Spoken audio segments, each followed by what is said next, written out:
Sir 2022 అటెంప్ట్‌కి, 2023 అటెంప్ట్‌కి మీరేం difference గమనించారు? And ఇంతకుముందు ఇంటర్వ్యూకెళ్ళలేదు. 2023లో ఒకేసారి యూపీఎస్సీ, సీఎస్ఈకి ఇంటర్వ్యూకెళ్లారు. ఇటు ఐఎఫ్ఓఎస్ ఇంటర్వ్యూకెళ్లారు. ఏం డిఫరెన్స్ గమనించారు మీరు వీటిలో? మేజర్ వచ్చేసి ఏంటంటే నాకు తెలిసి 2022కి, 23కి నేను 2022లో బెంగుళూరు నుంచి ప్రిపేర్ అయ్యా.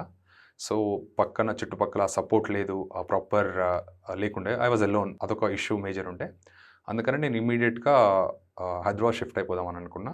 సో, ఫ్రెండ్‌తో కార్తీక్‌తో మాట్లాడేసి, సో, ఇక్కడికొచ్చేస్తే ఏంటంటే you will have good exposure, mentorship అయినా ప్రతి ఒక్కటి అవైలబుల్ అవుతది అనంటే, I thought okay. Delhi costly, అక్కడికెళ్ళాల్సిన అవసరం లేదు. ఎందుకంటే నేను ఆల్రెడీ 17, 18లో అక్కడే ఉండొచ్చా కాబట్టి.